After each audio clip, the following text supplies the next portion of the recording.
now let's get into the part of her chart that I think a lot of people feel, but they don't know how to name it, which is her Aquarius rising. Your rising sign is how you move through the world. It's your first impression, and it's the energy that you give off before even opening your mouth. And a Aquarius rising is an it girl placement. It's like you know that person in high school or at a party or wherever who you just had to know, you were just really curious about. And not because they were trying to get attention, it's actually the opposite. They were just a little detached, kind of in their own world, very magnetic, but also kind of slightly out of reach. That is an Aquarius right there. The best analogy that I have for an Aquarius rising or Aquarius placement is like a cat. You see them 1 minute and then they're gone the next. And it's funny because I have my cat right here. This is Rubio. Say hi. No, say hi. Okay. And the moment you think that you figured them out, they're gone.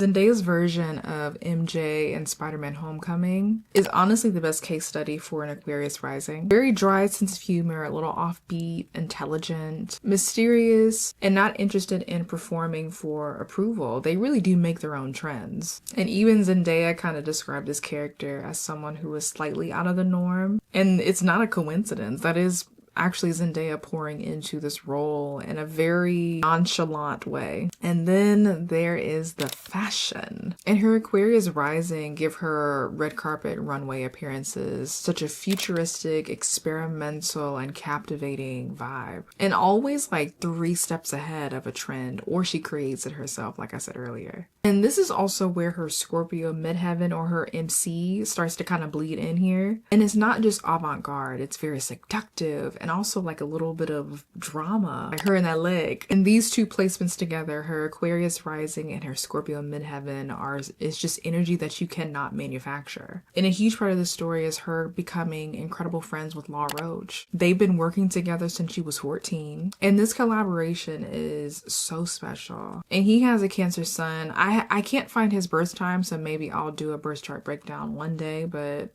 I got some research to do. And Cancer has this gift of intuitive knowing. And he holds this memory of her entire fashion journey, fashion in general, knows the culture, knows the moment, and really knows her. And together they've really turned heads with these cultural fashion moments, like her Joan of Arc look or the Garden of Time. And they were such iconic statements. And that really is the magic of having an Aquarius rising, but also working with someone that is so intuitively gifted and understands you completely. And now let's talk about the placement that explains her legacy, which is her Scorpio midheaven or MC, which is the highest point of your chart.